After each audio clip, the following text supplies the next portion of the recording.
Alaaji Malick bàyyam bu dee lu Abdou Aziz doon na ci Alaaji Malick mu kon su moomu dana ci wàllam te loolu sama kër la jëm kon nag ñun nous avons bien notre place dans la tariqa tijaniya man nag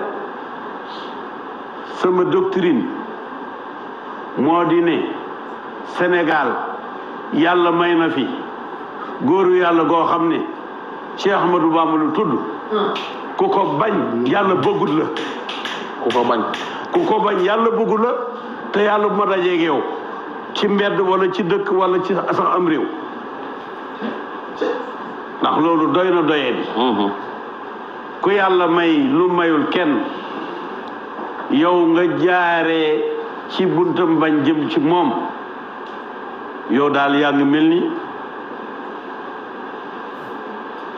kenn xamul loo doon janax ju dugg ci néeg bu def ñaar fukki muus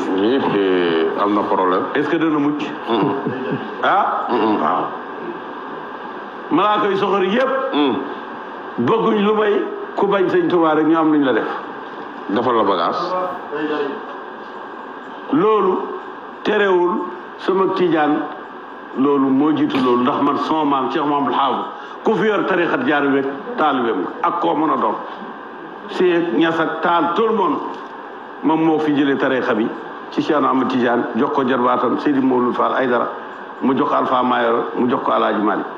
mu jox ko Thierno Boubacar Diallo mu jox Cheikh Oumar Foutiyou Tall Cheikh Oumar Foutiyou Tall jox ko Tall mu jox Thierno Oumar Diallo mu jox ko Alaaji Abdoulaye Niass mu jox ko sama baay donc ñun dañoo ne ripp ci biir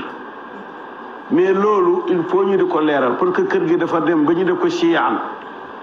def ko ay nit ñoo xam ne dañoo war a waxante wax yu ñaaw war a def nii kenn muccul daal kenn muccul bërëb moom mu rafet ma ne sax da nga ne waaye kii mu rafet mbubb la